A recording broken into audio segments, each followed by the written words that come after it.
In this lesson, we'll be dealing with intersection points. So find the point of intersection. Here we have two lines. To find the point of intersection, you're going to need to graph both lines first.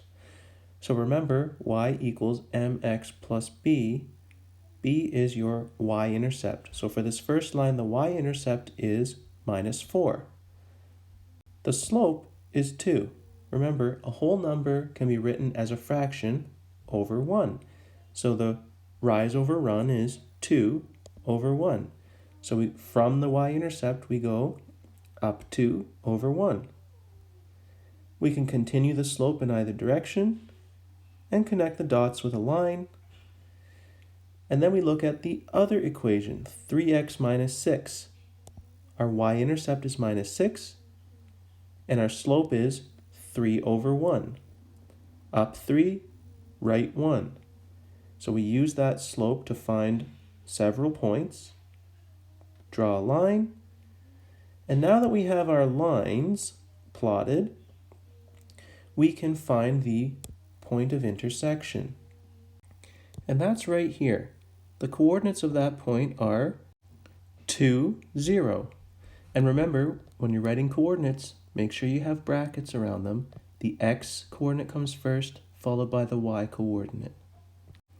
Example 2 is the same. We have two lines, and we want to find the point of intersection.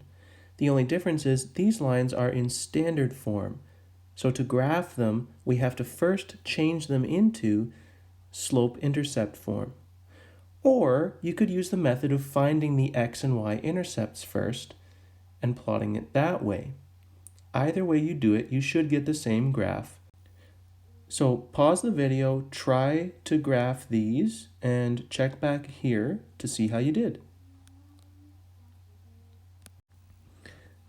So I changed this to y equals mx plus b by moving 5x and -3 to the other side. Divide all terms by 2 to get y equals -5 over 2x plus 1.5, or 3 over 2. So that's the y-intercept. The slope is -5 over 2, so we're going down 5 over 2, down 5 over 2. Draw a line through it. Do the same thing over here. X moves over to be -x. 3 moves over to be -3.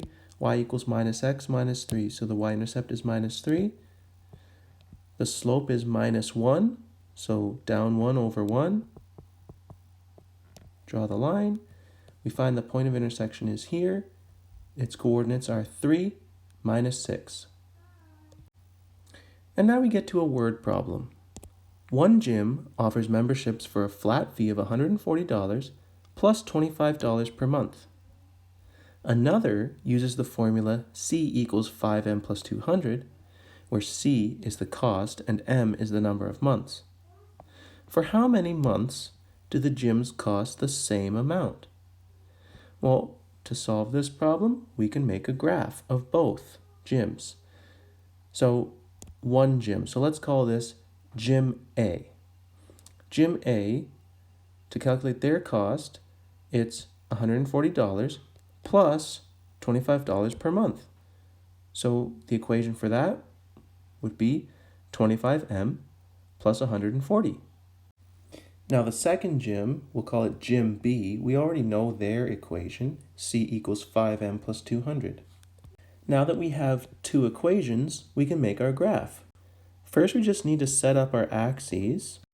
Our variables are cost and months. Months is time, and time is always independent. This is our independent variable, so it goes on the x-axis. Cost will go on the y-axis. And now we just have to draw our lines. So Gym A, the initial value is 140. So that's it right there. And the rate of change is 25. Remember, that's 25 over 1. So we're going up 25 over 1. Now remember, you're not going up 25 squares and over 1 square. You're going up 25 units.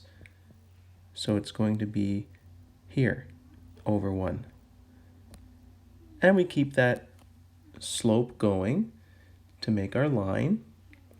We do the same thing with Gym B. Its initial value is $200 and its rate of change is $5 per month.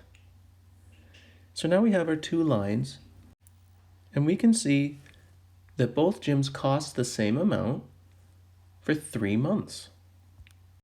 So hopefully that all gave you some more practice dealing with points of intersection, and if you're having any troubles, just let me know and I'll do my best to help.